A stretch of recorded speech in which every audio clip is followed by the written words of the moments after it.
right.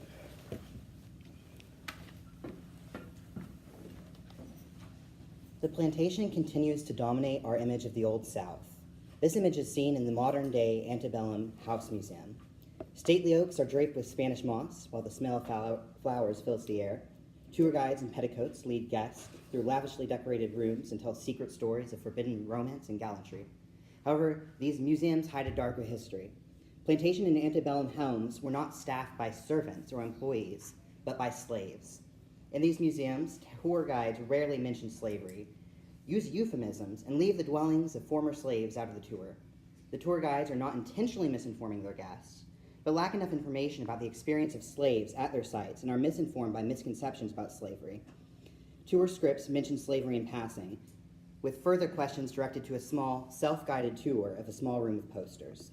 Through the process of what sociologist Eichstätt calls symbolic annihilation, plantation and antebellum tours perpetuate a pro-Confederate lost cause narrative by omitting and downplaying slavery. House museums are a unique variety of museums. As the name suggests, they are former dwellings converted into museums. These museums seldom qualify as official museums under the guidelines of the American Association of Museums requirements, lacking either an operating budget of greater than $25,000 or a full-time professional.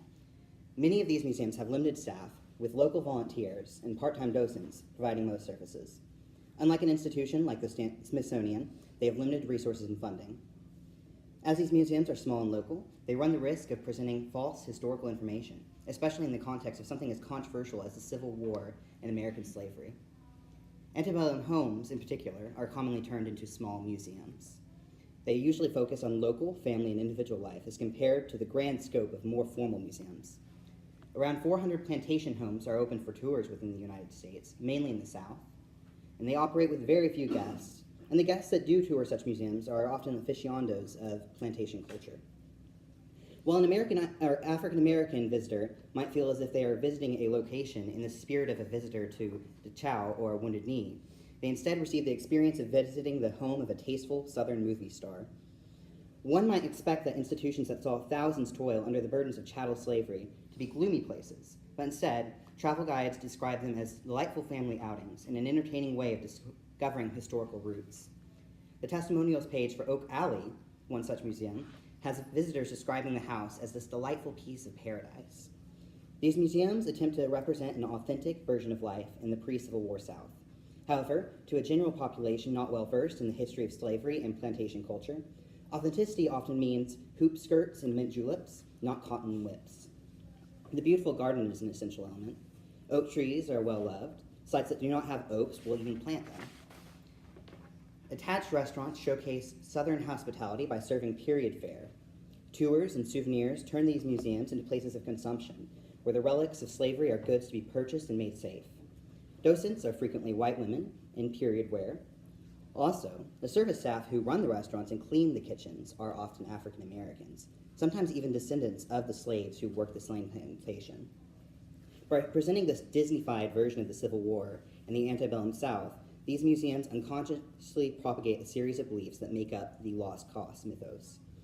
The Lost Cause is a group of beliefs held about the Civil War, primarily by those living in the South. The cause is nostalgia for the Old South and involves several myths about the nature of slavery and the causes of the Civil War. Lost Cause ideology began almost immediately after the war had ended, with Edward Pollard's The Lost Cause Regained, released in 1866. The cause, according to Pollard, is the victory of the white man, the supremacy of the white man, and with the preservation of the dearest political traditions of our country.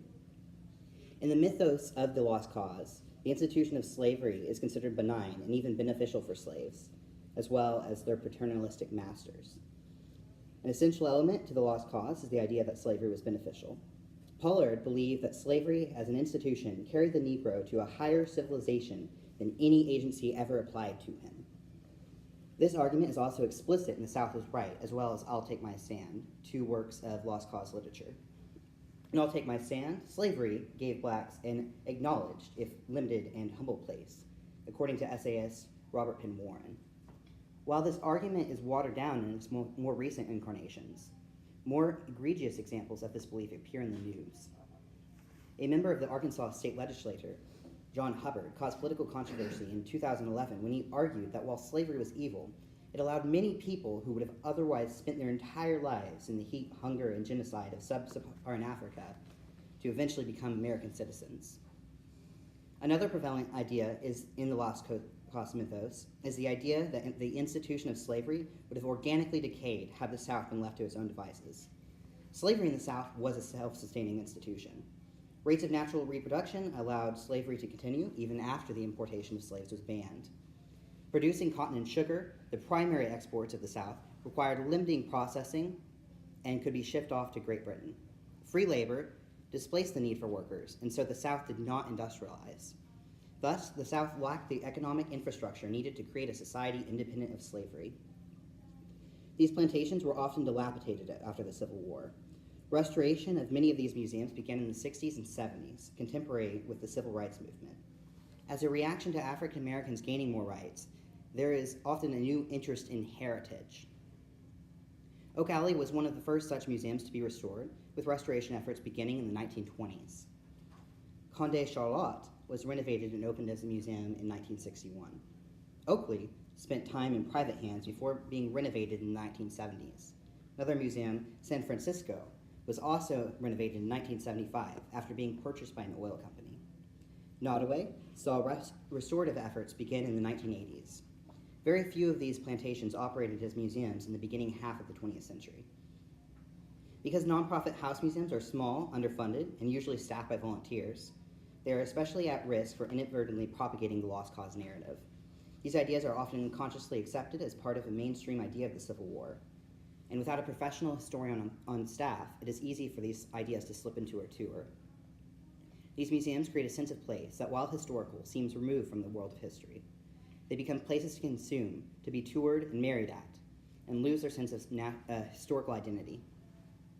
The lost cause becomes a backbone of these places, relying on its visitor to know about racial oppression in U.S. history, but also accept the exclusion of slavery in the plantation's narratives.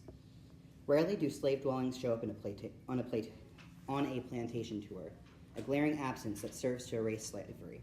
Many slave shacks included on these grounds are not even as described, with some of these shacks being homes built to shelter black workers during the 1930s. The architecture of slavery also served to dehumanize its victims. Nottoway Plantation, which features a sprawling white castle, was made much more imposing by the smattering of small cottages that surrounded it in its original manifestation. Slave shacks are also transformed into utility closets or other support buildings. The cabin is a Louisiana slave cabin that has been converted to a restaurant, brightly lit and meant to be a place where everybody feels welcome. Slave spaces cannot exist as places where slavery was practiced, but instead are remade into tourist traps. Many of these museums, lacking extensive knowledge beyond maybe a few names and the number of slaves, resort to presenting generic information about slavery in a self-guided tour of a small building. This building is typically far from the main building. For many of the plantation museums, the slave exhibit is often no bigger than a shed. There may be a list of the slaves who did work that plantation, but for the most part, there will be a few posters describing the general conditions of slavery. In the course of this research, these buildings were usually empty of guests and could be difficult to find. The original slave cabins are often absent from the plantation museums. Many museums have slave cabins that have been moved from other plantations. This omission is not an active attempt on the current owner's part, but is consequent of apathy towards slavery and the preservation of its artifacts.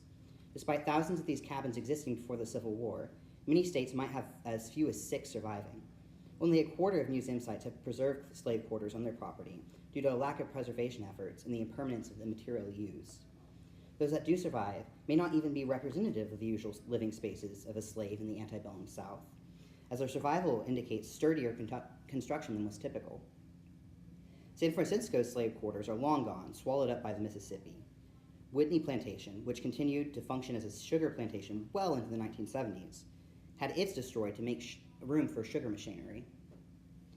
At Nottoway, there was a notable tension between the tour guide's description of slavery and the museum exhibits of the self-guided tour. One guide pointed out Mr. Randolph's kindness in keeping slave families intact was more due to the desire to create a breeding population. However, the poster in the small basement museum dedicated to slavery mentioned this as characteristic of his benevolence. On special days, these slave families would receive gifts of clothing clothing, small toys, and fruit.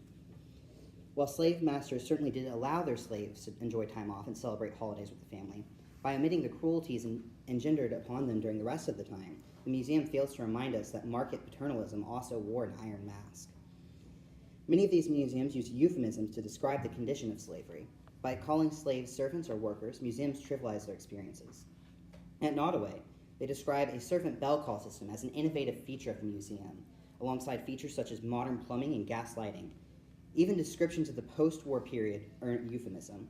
A pamphlet on Melrose Place describes sharecropping tersely as leasing fields to newly freed African Americans' families to plant cotton.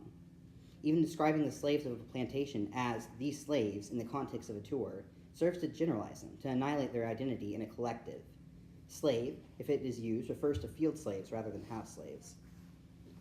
Some guides may omit slavery due to a dearth of material concerning the enslaved at the site.